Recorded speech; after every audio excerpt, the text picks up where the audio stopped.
What's up, guys? Welcome to Box to Box Football. And I hope Jack can hear me because he's telling me he couldn't hear me. But, guys, let's talk about the former champions, Man City, and contenders, Tottenham. So, Man City and Tottenham had a game on Saturday at the new White Hart Lane. The game finished, surprisingly enough, 2-0 to Tottenham. I wouldn't say surprising. It depends where you're looking at. I had Tottenham to win the game. To be fair, Jack, what did you have? I had 1-1, so you took me on that one. Not bad. I think I said 2-1 or like 3-2 to Tottenham. So, guys, check out our Premier League predictions. But, yeah, guys, I just want to talk about that game, but especially after a loss to Tottenham. Are Man City out of the title race, Jack? Man City at 13th with only 12 points out of 8 games with 2 losses, Jack. And for a team who in the past 3 years have sported us with the dominance of getting 100 points, 98 points the season after, just utter dominance. This isn't looking like the same Man City side. And right now, they're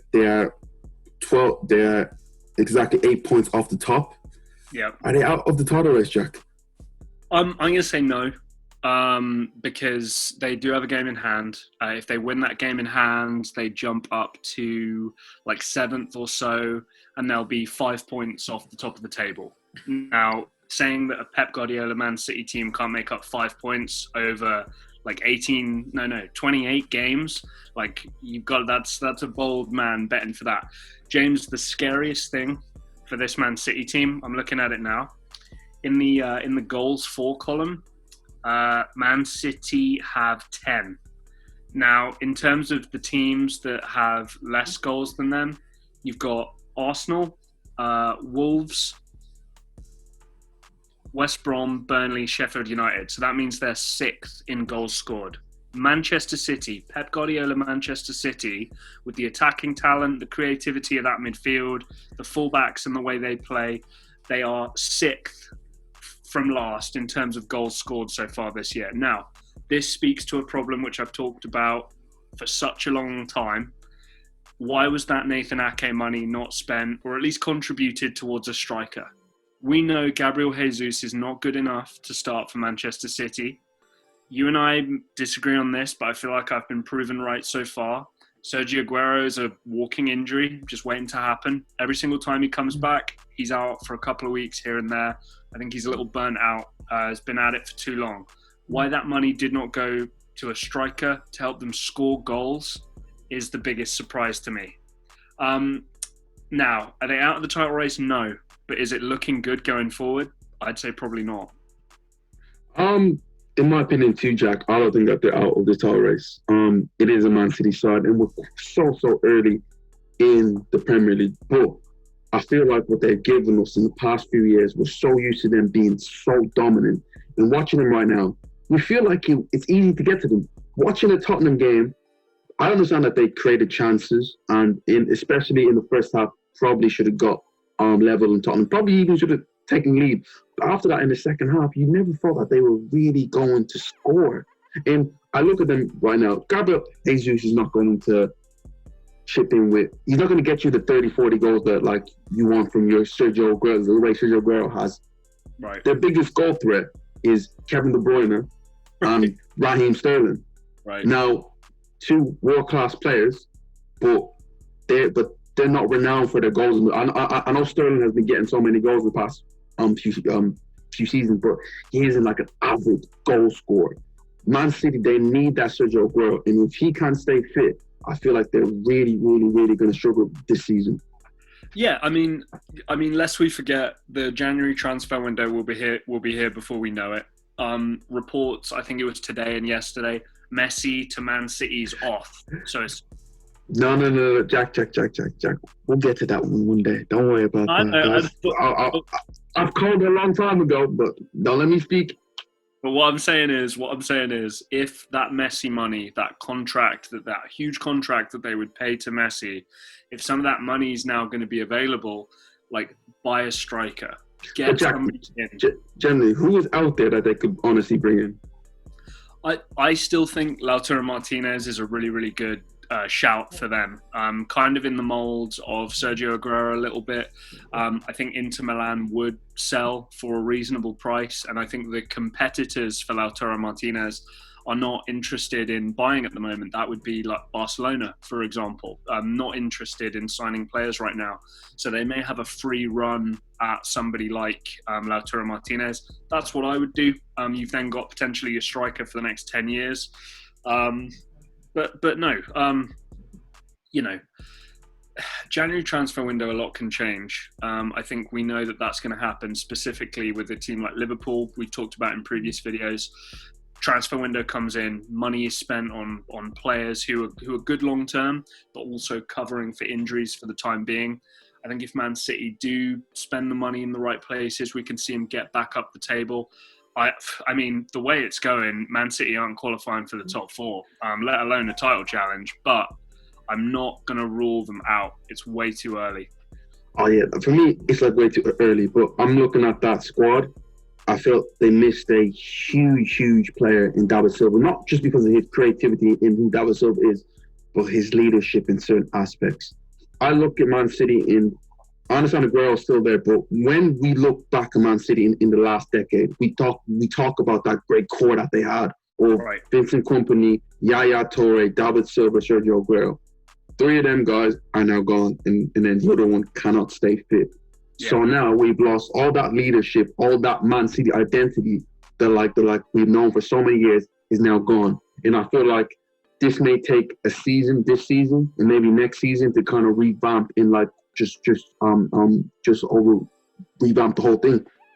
Yeah, I think you're absolutely right. I think you need 1 or 2 guys to step up in the changing room. I think Kevin De Bruyne already has. I think he's already proven that.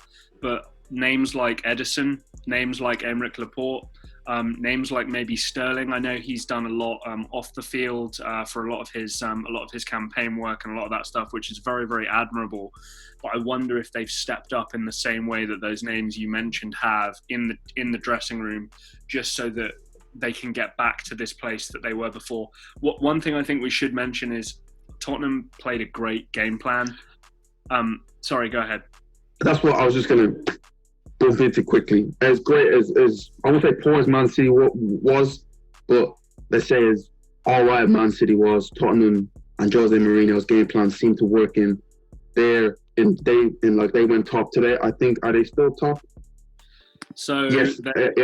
So Tottenham go top of the table now, and you cannot lie. Tottenham are in this title race because I'm going to get into you in a minute, but I was talking about it while I was in the shower, weirdly enough. But when Jose Mourinho, if you don't want one manager to get it right, it's Jose Mourinho. Once he gets it right and it clicks, it's just unstoppable. And it happened at Chelsea twice.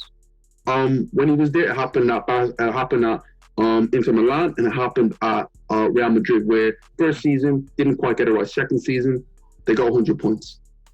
Chelsea, in like the second spell, he said to everyone, "When I get it right, we're going to win the title." What happened? They won the title the next season. And I feel with this Tottenham team, he's slowly but surely getting it right. And when you add Jose Mourinho with a good defense and an amazing attack force, as they do with Son and Kane, that usually looks at a title-winning team. And a smart, hard-working midfield. I think that's my biggest takeaway from this Mourinho Tottenham team. He's gotten rid of the guys that were, man, I hate to bag on Tottenham fans in this way, but losers, choke artists, you know? Great players, but when it's really crunch time, they end up always letting you down. Those players have now left. He's now got this core of players. I don't think we can underestimate the influence of Pierre-Emile Højbjerg. I think he's doing a fantastic job, underrated job. He'll never get credit for it, but he's putting in a lot of steel into that midfield. This new role that we've got for Kane, where he can now from deep run at people with the ball and play little passes and still obviously be dangerous with his shot. Fantastic. Reguilon has done a really, really good job, it seems, coming in at left back. You're absolutely right. This is I'm looking at the form table now. 4 wins on the trot. The fifth game that they had there was a draw, and so far this season, 21 goals for, 9 goals against. They've conceded, along with Wolves, the tied least amount of goals this year. So it says a lot about what they're doing. I think a thing I thought about in the shower, hilariously enough, Højbjerg is what they wanted Victor Wanyama to be. When he was there, and they've got their guy now. They've got that molded Mourinho midfield enforcer. The one thing I'm always going to say with this Tottenham team is that it is Tottenham. So Mourinho's always coming with teams with good mentality. At the end of the day, it is Tottenham, but they are looking good, and you can look at the stats, and it shows that Man City, I think, had 24 shots on goal. They completely dominated them when it comes to that. When it comes to that statistic, also with the possession. But this is what Mourinho does against a Pep Guardiola team. This has happened for many, many, many years. Go on, Jack. Well, all I'm hoping for, and I'm seeing it now too, Chelsea are coming. Chelsea have the same goal difference as Tottenham. They've scored 1 more goal, conceded 1 more goal. 3 games on the trot, they've won. Chelsea are coming. A Jose Mourinho-led Tottenham team next week, guys. Next week. Against a Frank Lampard Chelsea team for the title. I'm here for it. Son. I'm pretty sure Frank done a double against him last season. But guys, let us know what you think. Are Man City out of the title race? Are Tottenham going to win the title? Comment down below. Let us know. Thank you for watching. This is Box to Box Football, and we'll see you next time.